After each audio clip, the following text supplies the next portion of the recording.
Hey guys, welcome back to the channel Let's Make a Mill, as well as my own personal blog, letsmakeamill.com. I'm your host, Eugen Vasquez, and I'm basically using this channel to document how I made $1 million, and hopefully you'll find some value in the content that I provide. I'm fully transparent in everything that I talk about. I do not talk about things that I'm not doing, or free advice, or what's the latest hot tech stock or whatever. I only talk about things that I'm doing personally to make $1 million. So today's video is kind of post-dated because I actually found this out on August 4th, and I made a blog post about it in my blog, letsmakeamill.com. But I woke up, checked my personal capital account, and I see, lo and behold, a magic number of $500,000 in assets with $300,000 in net worth. And I was like ecstatic. I was blown away. I was so happy to finally reach this milestone. But looking really back at it, it was not unexpected. I didn't wake up one day and just like, wow, $500,000 is there. Woo, time to go buy a Lambo, time to go buy some mansions, pool parties, pop bottles, things like that. No, it was just a normal day. It was just something I expected. It was part of my goals to reach this quarter or by the end of the year that I was going to have $500,000 in assets. So it was not unexpected. It was something that I had planned for. It was something that I had set the goalpost for. So I just want to talk about kind of, some lessons learned, my thoughts and things like that. And hopefully this will help, anyone or provide some value to someone else, with,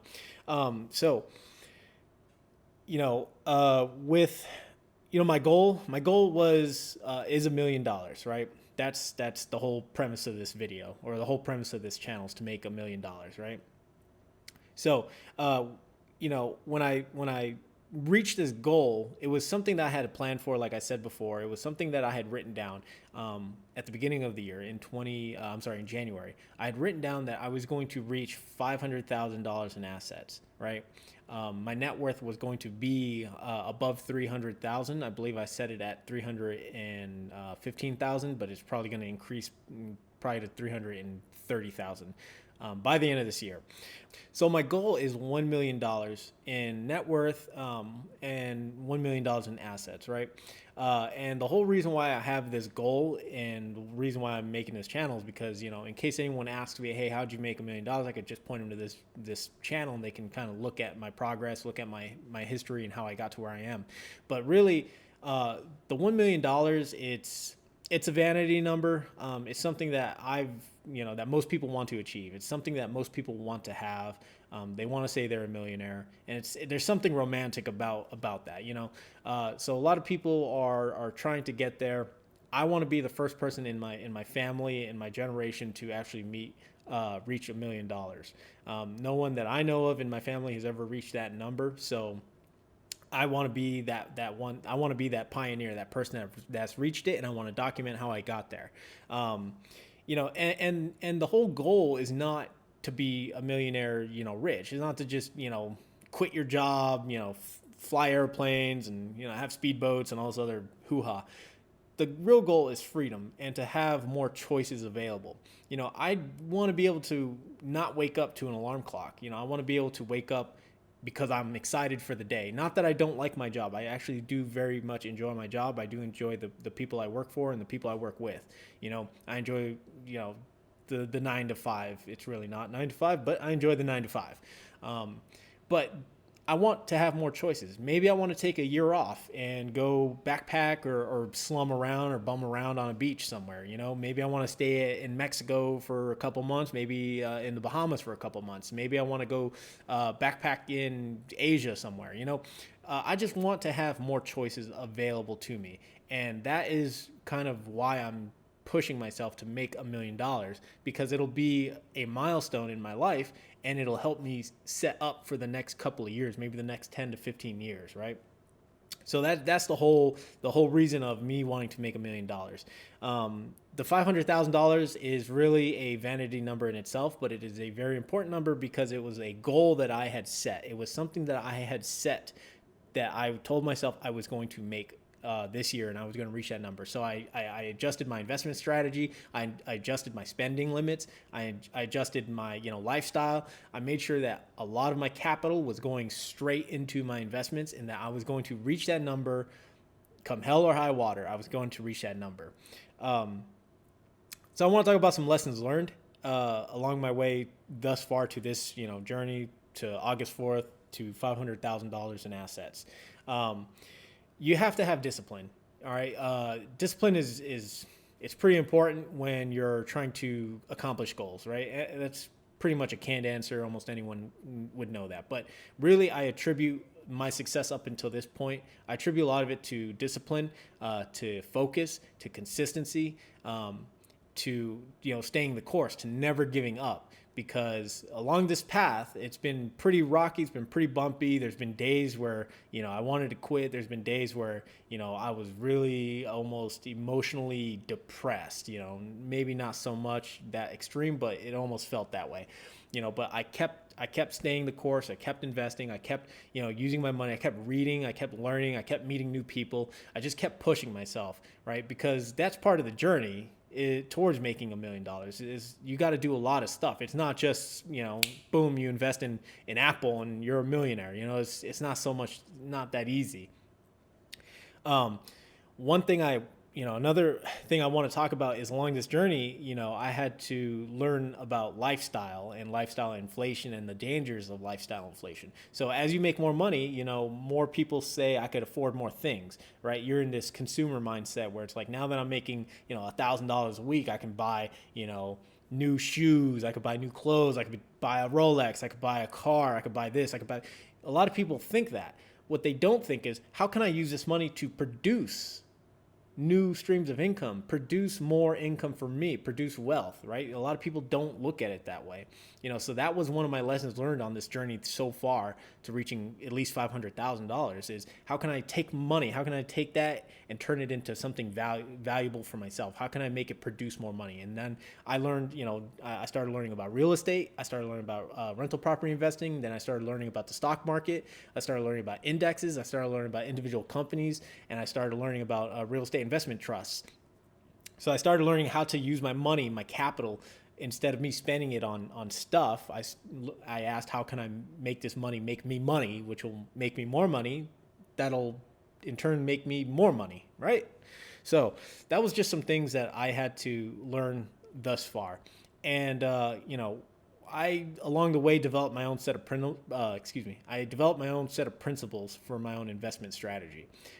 So I nailed it down to, I'm a buy and hold, long-term, passive investor. I'm not going to invest in something that, I actively have to be engaged in, or I have to actively monitor every single day, every single hour. I want to be as passive as possible. So, when the time comes and, I've reached that magical number of $1 million, and hopefully I have a portfolio producing maybe, 30 to 40 or $50,000 a year in just passive income, that's my goal. That's what I want. That's the milestone that I want to reach. And I learned that these were my investing principles. And I pulled that kind of from the book, Ray Dalio's, I can't even remember the name now. I'm so sorry, I'm drawing a blank. But anyways, I'll include a link down below in the description to Ray Dalio's book. If you don't know who Ray Dalio is, he was a hedge fund manager and a founder of Bridgewater Associates, or Bridgewater. And that was a legendary company that actually beat the last 2008, 2009 recession. They actually had minimal losses. And Ray Dalio, if you want to invest in his hedge fund, I think you need like 100 mil just to be at the table to talk. So it was a good book, and Ray Dalio is a fantastic person. He really simplified investing for me. Or at least, the mindset with investing. Anyways, I'm going to continue moving on. Never give up. Never give up, never give up, never give up. There will be days that are hard. There will be days that are just long. There will be days that don't make any damn sense. There will be days that, you just want to quit and just, I'm never going to, reach my goals. I'm going to just focus on something else. Never give up. Keep the focus, write it down, pin it to your wall. Have it on your desktop, have it on your phone, just constantly look at it, constantly remind yourself why you're doing what you're doing, right? The process is not fast, but you have to enjoy the process, all right? The process is going to make you stronger in the long run. It's going to make you smarter in the long run, right? People who skip steps skip a lot of lessons, and then they end up failing. That's why when, people who make millions in the lottery, they end up losing it all because they don't know how to manage money. If you can't manage $100, what makes you think you're going to manage 1,000? If you can't manage 1,000, what makes you think you're going to be able to manage 100,000? Right. So these are the lessons you need to learn. This is part of the process. I want to talk about what I invest in. All right. If you haven't figured it out, watch my other videos. I invest in real estate, the stock market, and I'm trying to invest in a couple other things that I'll talk about at a later time whenever I really solidify it. But I invest in REITs, which are real estate investment trusts. One of the more popular ones out there is Fundrise. So I invest in Fundrise, and I invest in individual traded REITs on the New York Stock Exchange. REITs like Avalon Bay Communities, REITs like Realty Income, REITs like Federal Realty Trust. These are companies that I invest in. PSA, Public Storage, right? These are also other real estate investment trusts that I invest in. I also invest into index funds. I invest specifically into indexes that track the S&P 500. I have it in my Fidelity account. And I have it in my retirement account into a Vanguard index fund. In my own personal brokerage account, I have a total U.S. stock market index that I invest into called FZROX. FZROX is kind of what I name it, but I did do a video on that. And I invest into individual REITs using M1 Finance, and I'll include a link down below in the description for that link to my actual portfolio of REITs. And there's also a link on my blog to that as well. But these are the things that I'm investing in or I'm invested in to reach $1 million. My real estate, currently I own 3 rental properties, and I'm hoping to own 4 next year. Close on 1 more house next year. So then that'll bring me up to 4. And it's just, for me, it's just wash and repeat, just keep investing in the stock market, just keep investing into these REITs that I picked out, keep investing into Fundrise, and keep, investing into rental properties. Buy at least 1 house a year, so in 5 years, hopefully I'll have 5 houses. Right now I'm going to be closing on year number 4. I had 1 year reset. So anyways, I'll have 5 houses sometime here soon. But yeah, that's really my strategy. There's nothing that changed from it. I remember when I had only, $10,000 in my bank account, and even $1,000, and I was negative at one point. I was negative $25,000, and just slowly, started changing my mindset, started changing, how my goals. I started changing how I started to think about things, and just slowly I built this up over time. And finally I reached $500,000 in cash. I'm sorry, $500,000 in assets that are working for me every single day, making me money. And I'm very happy about it. I am what's called cash poor, but asset rich. So cash poor means I don't have $500,000 in cash on me. I mean, I don't know who would want that. It might seem cool, when you're at the club and, you're telling people you got $500,000 on your debit card, but you'll lose money to inflation. You'll lose money to buying, junk. I'd rather have that money work for me every single day, even while I'm asleep. So that's just my thoughts on, having cash liquid and having it invested. All right. So I just want to give you some final thoughts. My journey so far, like I said, it hasn't been an easy one. It's been fraught with challenges. I've had ups and downs. I've had, losses along the way, in terms of investment. I haven't always been right. I've done a lot of reading. I've done a lot of research. I've read or listened to on Audible a lot of books. I'm almost, I think, up to 35, 40 just this year. So I spent a lot of time trying to learn, trying to digest, trying to just better myself every single day. One of my friends that, he's my accountability partner. He posted in his little thing that he wants to be 1% better every single day.